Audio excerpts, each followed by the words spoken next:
Hello students, मैथमेटिशिया में आपका स्वागत है।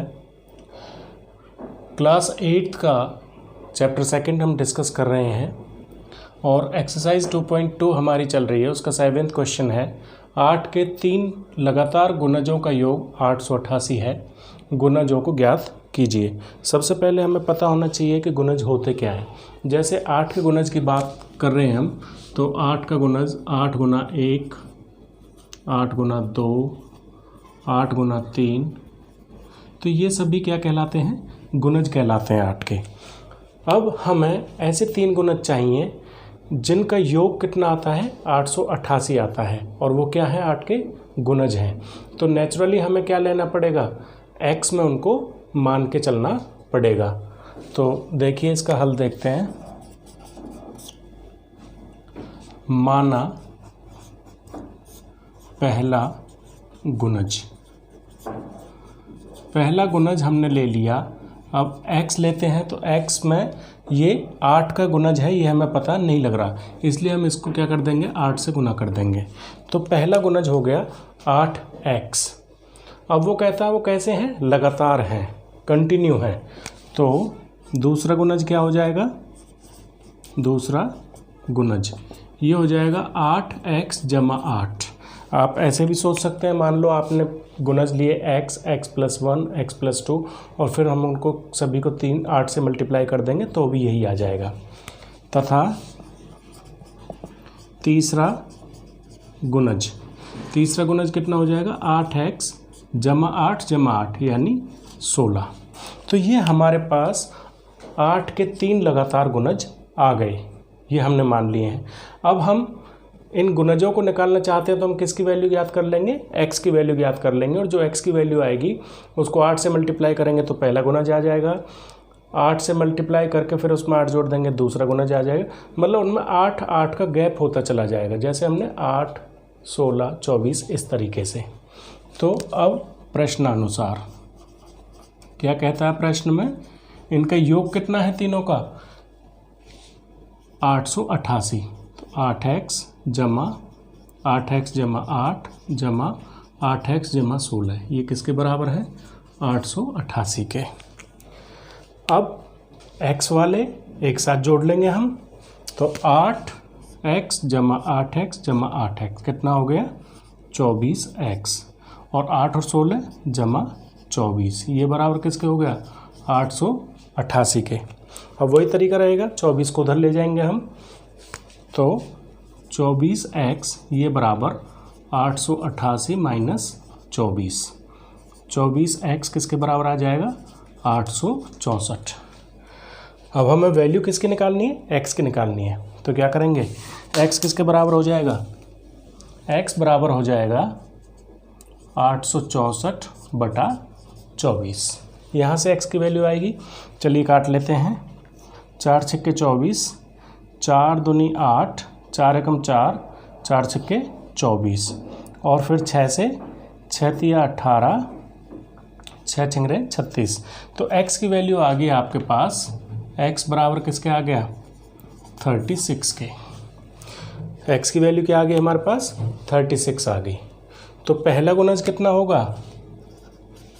पहला गुणज क्या लिया था हमने? 8x, मतलब 8 गुना 36, 8 छिंग 48, 4 8 ते 24 और 4 88। पहला गुणज आ गया आपका 288। दूसरा गुणज कितना हो जाएगा? इसमें 8 जोड़ देंगे तो हो जाएगा 296, और तीसरा गुणज कितना हो जाएगा? तीसरा गुणज आपका आ जाएगा 304। तो 288, 296 और 304, ये आपके 8 के लगातार 3 गुणज हो गए जिनका योग 888 है।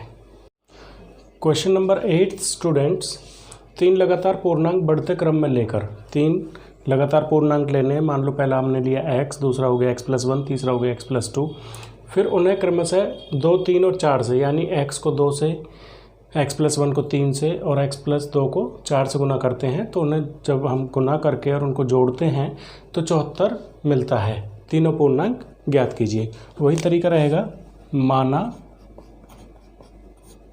पहला पूर्णांक पहला पूर्णांक हमने स्टूडेंट्स ले लिया x, दूसरा पूर्णांक, जब पहला x है और वो कैसे हैं, लगातार हैं, तो दूसरा पूर्णांक क्या हो जाएगा x+1 और तीसरा पूर्णांक क्या हो जाएगा x+2।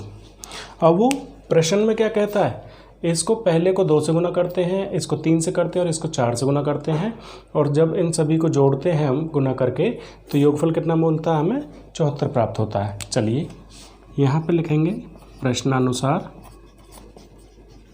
अब करते चले जाइए।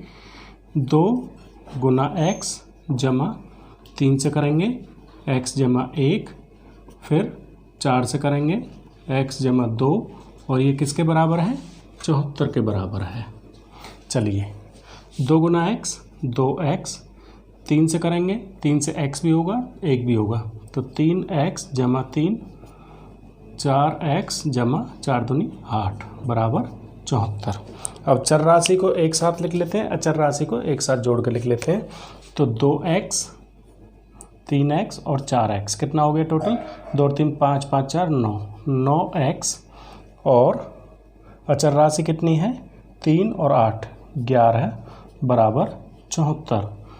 तो 9x बराबर क्या है, अब 11 को उधर ले जाएंगे तो माइनस का हो जाएगा, 74 माइनस 11, 9x बराबर 63। x बराबर कितने हो जाएगा 63/9, 9 सत्ते 63। x की वैल्यू आपके पास आ गई 7,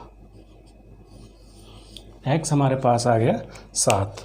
जब x 7 आ गया तो अब हम पूर्णांक निकाल सकते हैं। पहला पूर्णांक कितना हो जाएगा, पहला पूर्णांक क्या लिया है हमने x की वैल्यू कितनी आ गई 7, तो 7 हो गया। दूसरा पूर्णांक x जमा 1 यानी 7 और 1 8। तीसरा पूर्णांक x जमा 2 यानी 7 जमा 2 9। तो 7 8 9 ये आपके तीनों पूर्णांक आपको मिल गए हैं। अब आप इसे चेक भी कर सकते हैं।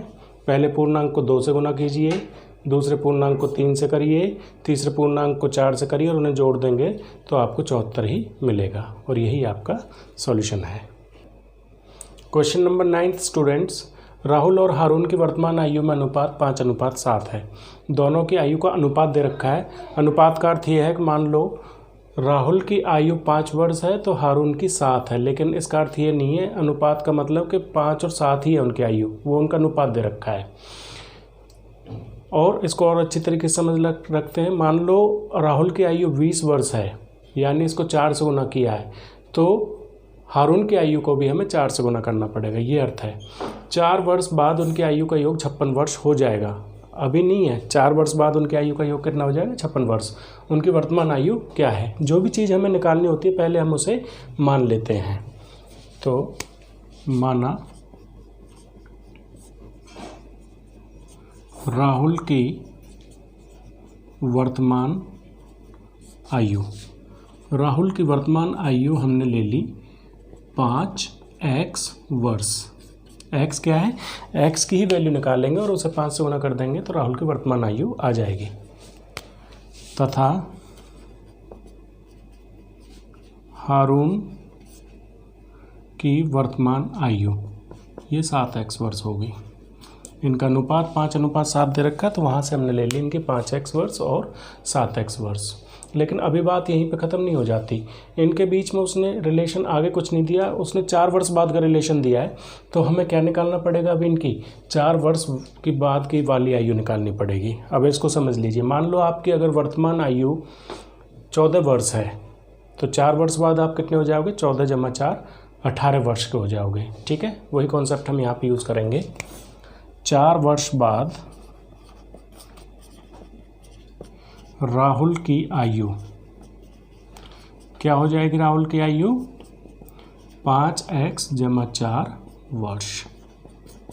इसी तरह 4 वर्ष बाद हारून की आयु क्या हो जाएगी, इसकी वर्तमान आयु 7x है, तो 7x जमा 4 वर्ष।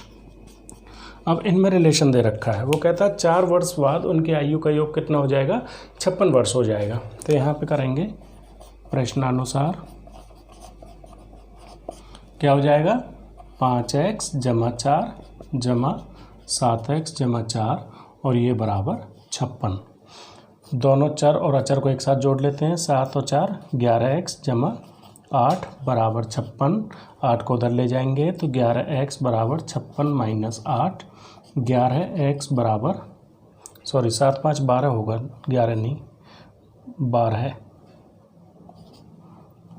12x बराबर 48। अब यहाँ से हम क्या करेंगे, x की वैल्यू निकालेंगे। x की वैल्यू निकालने का तरीका क्या है, 12x बराबर 48 आ गया हमारे पास, तो x बराबर किसके आ जाएगा 48 बटा 12, 12 चौके 48। x की वैल्यू 4 आ गई। अब हमारा प्रश्न सॉल्व हो गया है। राहुल की वर्तमान आयु क्या ली थी हमने, वो ली थी 5x वर्ष। x की वैल्यू आ गई हमारे पास, तो यहाँ पे लिखेंगे राहुल की वर्तमान आयु क्या हो जाएगी 5 गुना x यानी 5 गुना 4 बराबर 20 वर्ष, तथा हारून की वर्तमान आयु क्या हो जाएगी 7 गुना 4 बराबर 28 वर्ष। तो इस तरह से उन दोनों की आयु क्या आ गई, राहुल के आगे 20 वर्ष और हारून के आगे 28 वर्ष, और यही इसका सॉल्यूशन है।